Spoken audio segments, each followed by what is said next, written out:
we gave Boston Children's Hospital a grant a couple years ago, and we're going to hear some more about EEG. So, Dr. LEVIN.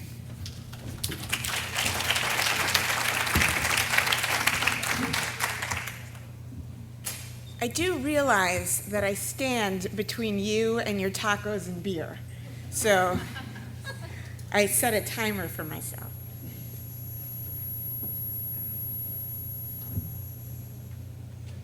Maybe get closer to the mic.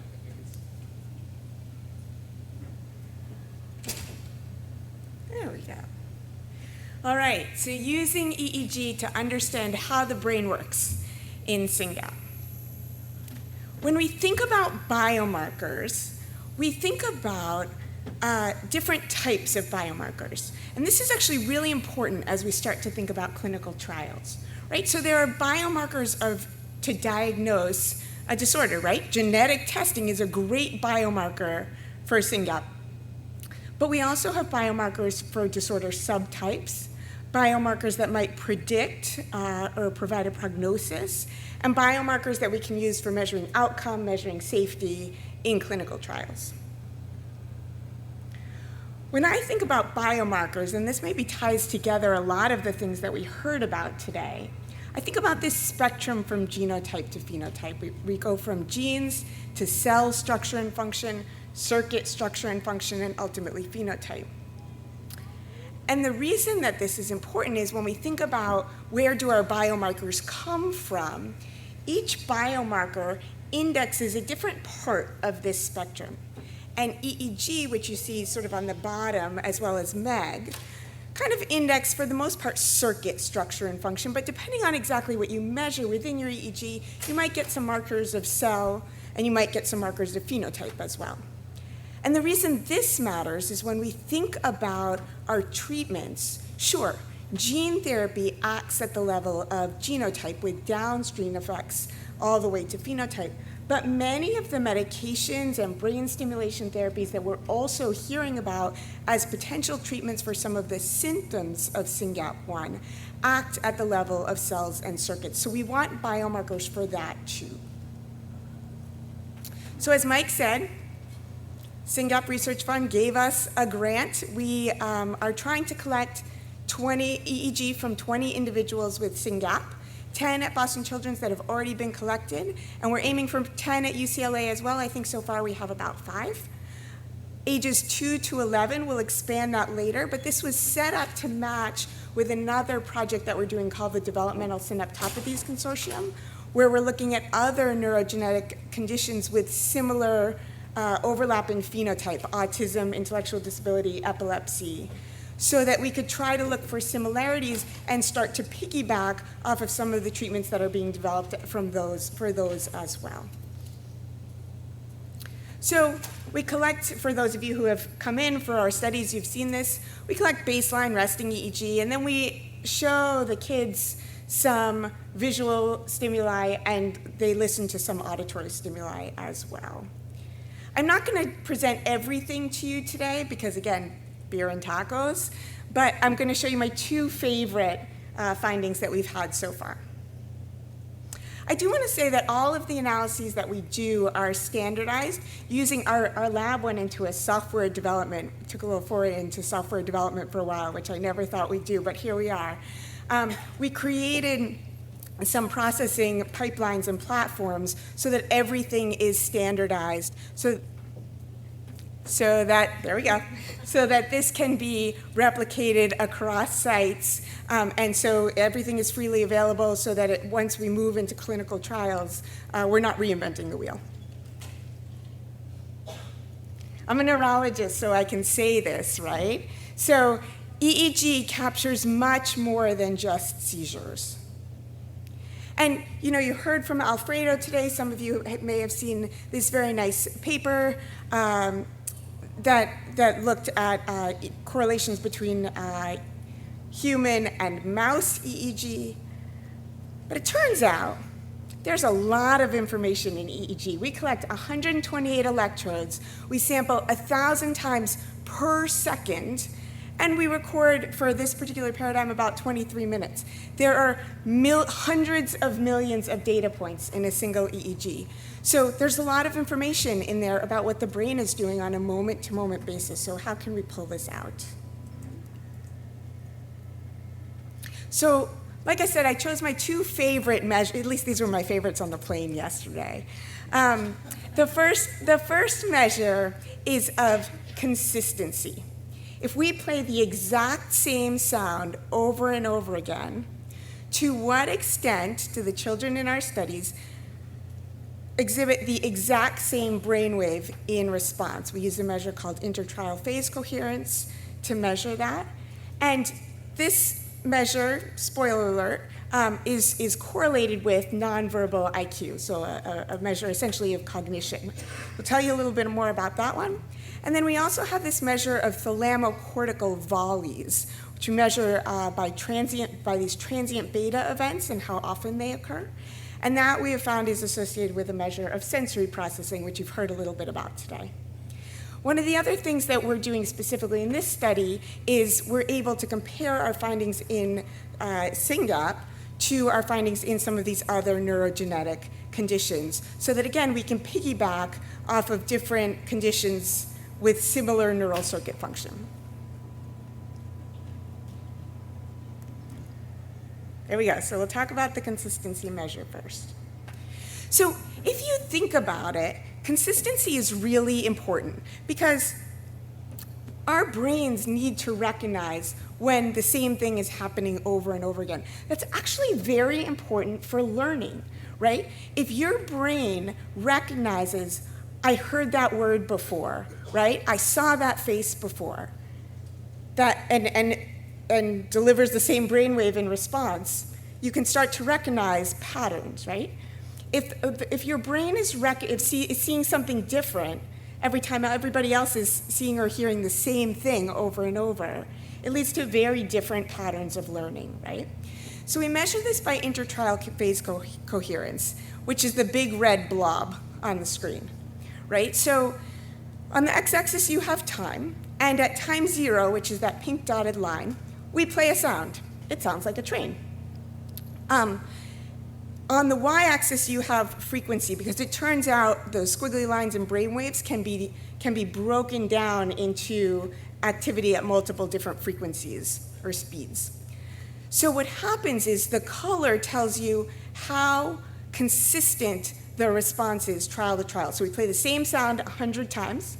And what you can see here, this is the typically developing group. You can see they have this large red response, right? Starting right at the time that the stimulus comes on and lasting for over 200 milliseconds, they get this very reliable response, and that spans vertically a whole bunch of different frequencies.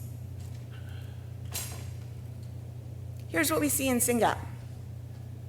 So at time 0, first of all, it takes a little longer for them to recognize that anything was the same, and the vertical height, the spread of frequencies that are involved in this consistency measure is much smaller. So on the right, what you have is a difference plot, and now the blue tells us the area that's different between SYNGAP and typically developing controls. So what we're seeing here is that in SYNGAP, even though they're hearing the exact same sound over and over that the typically developing group is hearing, they're not recognizing it as consistent in the same way. We have some very similar findings in some of these other neurogenetic conditions. In P10, which you heard Tom talk about a little bit earlier, they actually, for the most part, respond pretty reliably. But tuberous sclerosis and Phelan-McDermid syndrome also are quite inconsistent in their brain responses to these stimuli. And like I said earlier, the reason that we think this is important is, one, this is a correlate for nonverbal IQ, right? So we could theoretically maybe use it as an outcome measure that's sort of a harbinger of what's going to happen in terms of cognition. And also, to some of the points we've been hearing about, well, what is this related to in terms of underlying mechanism, there are some hints in the literature that trial by trial variability, or this consistency that we're measuring, depends a lot on the type of inhibitory interneurons that are predominant in a circuit. So there's lots of talk in the autism world about imbalance between excitation and inhibition, and we heard a little bit about what happens in terms of these different cell types with iPSCs and that sort of thing. What we're seeing here is potentially something that tells us we should be going back and looking not only at balance between excitation and inhibition, but at balance between different types of inhibition. Let's talk about these thalamocortical volleys. So these were discovered by Stephanie Jones' lab at Brown. I think I saw somebody else with the name Stephanie Jones, but I think it's a different Stephanie Jones who's here. It's a common name. So these events come from this broad slow drive from lemniscal thalamus up to the proximal dendrites in layer 4 of cortex, and then they get modulated by this fast interrupting inhibitory drive from non-lemniscal thalamus to distal dendrites in layers 2, 3 of cortex. Now the reason that this matters is that these are very well characterized in animal and computational models. So we know what we're measuring when we measure these events in humans. We also know that transient beta events can facilitate or impair sensory responses depending on their timing. So if you have one of these transient beta events just before a sensory stimulus, an individual's response to that stimulus will be inhibited. But if you have the transient beta event during or right after, their response will actually be facilitated. And this was interesting to us because we have seen over and over again in multiple studies that sensory hyperreactivity and hyporeactivity seem to be positively correlated within individuals. Now that is a little bit counterintuitive, right? But think about some of the things that you've been hearing today, right? We're hearing about kids who, or many of you have kids, who might be hyposensitive to pain, but hypersensitive to certain temperatures, right? Or, we just heard about variability where a single individual can over or under respond to the same stimulus presented over and over again. And so transient beta to us was another way of looking at, well, maybe if you just have too many of these events, you get periods of time where you over-respond and periods of time where you under-respond. And we had looked in idiopathic autism, and we had found that a subset of these kids, about 10%, have very frequent transient beta events. So we looked in SYNGAP. And in fact, what we found is, I'll take you through this from left to right, right? So left, you have typical development. Then you have Rett syndrome, Phelan-McDermid syndrome, P10, tuberous sclerosis, and on the very right, you have SYNGAP. What we see is that almost every single child with SYNGAP has too many of these transient beta events. That is similar to some of the other neurogenetic disorders that we're studying, including Rett syndrome and Phelan-McDermid syndrome. We also have found, and this is not specifically in SYNGAP, but I do think we should measure this in the future, that these more frequent and stronger transient beta events are indeed associated with tactile hyperreactivity. In fact, we measure these events primarily over somatosensory cortex, so it makes sense that these should be associated with tactile hyperreactivity specifically. So I gave you 2 examples of EEG measures that tie in with brain function, the consistency measure and these thalamocortical volleys. We saw that there's overlap with other neurogenetic conditions, which is a good thing because it gives us opportunities for collaboration and for piggybacking off of learnings from different disorders.